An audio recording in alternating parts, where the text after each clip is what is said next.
The other child. The one the darkness claimed. The other child's name was Nyxar. Born the same night as Liora.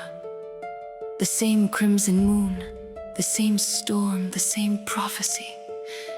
But where Liora was born surrounded by golden light, Nyxar was born in silence. No crying, no heartbeat for several seconds. Only darkness pooling beneath his cradle like living shadow. The elders feared him immediately. Some believed the prophecy spoke of two souls, one destined to awaken the light, the other destined to consume it. Vale discovered the truth too late. The hollow circle found Nyxar before the keepers could protect him. They raised him in darkness, not as a child, but as a weapon.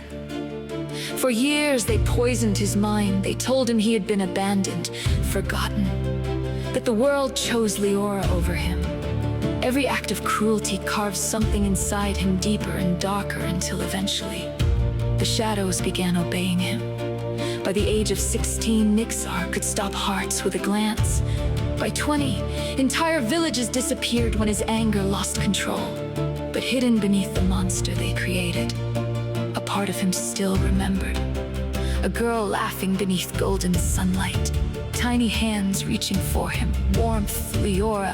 Because before they were separated, the two children shared the same celestial bond. Twin souls born from one prophecy. What happens to one echoes inside the other, which is why the moment Liora awakened her power, Nyxar felt it. Far beyond the veil, far beyond the ruined kingdom, where he now rules beside creatures born from nightmares. He stood from his throne slowly as darkness curled around him like smoke. And for the first time in years, he smiled.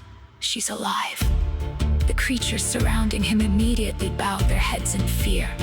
One dared to whisper, "What are your orders, my king?" Nyxar's glowing eyes narrowed. "Prepare the gate." The shadows around the kingdom began trembling violently, because if the light has awakened, his smile darkened. Then, so has the end. The gate opens, the sky turned black before midnight. Not clouds, not a storm, something alive across cities, oceans, and forgotten lands. People stopped what they were doing and looked upward. Animals screamed, lights flickered, the earth trembled beneath every kingdom touched by the old magic. And deep within the forest, Liora felt it.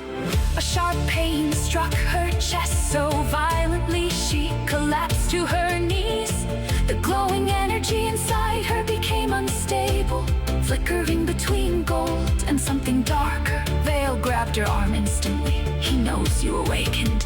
Liora looked up, confused and breathless. "Who?" Vale's expression hardened. "The one we failed to save." Before she could speak, the sky split open. A massive black gate appeared above the forest, covered in ancient symbols, burning crimson red. Wind exploded outward, trees bent violently. The hunters who survived began screaming in terror. "No, no, he's here!" From inside the gate came whispers, thousands of them, ancient voices speaking a forgotten language. Then silence. One single figure slowly descended from the darkness. Long black robes moving like smoke, silver markings glowing across his skin, eyes burning like eclipse stars. Nyxar. The moment his feet touched the ground, every flame in the forest died. Liora stared at him, unable to breathe, because somehow he felt familiar, like a memory she lost long ago. Nyxar looked directly at her, not angry, not violent, almost emotional. "You remember me?" he whispered softly. Liora stepped backward instinctively. "I don't even know who you are." Pain flashed across Nyxar's face for only a second before darkness consumed it again. That's what they wanted. Vale, the in front of her. You don't get near her. The shadows around Nyxar twisted violently, and you, Nyxar, said coldly, don't get to protect her after what you did.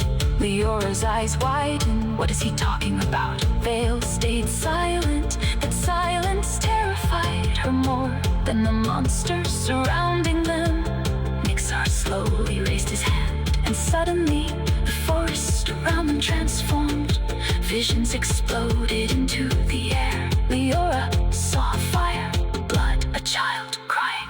Veil carrying two infants beneath the crimson moon. Not one to her heart stopped. Then she saw the final vision. Veil reaching toward baby Nyxar before turning away and taking only her. Liora staggered backward in shock. Now Nyxar's voice broke for the first time. Chose you. The gate behind him thundered louder. Creatures with glowing eyes began emerging from the darkness. Massive, ancient, hungry. Veil drew his blade slowly. We don't have time for this. But Liora couldn't move, because one terrifying question now echoed inside her mind. Was Nyxar truly the villain?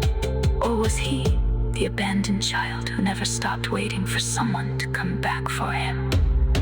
To be continued by Divine Inner Love. To be continued. Who do you connect with more? Liora, Nyxar, or both? Come on below.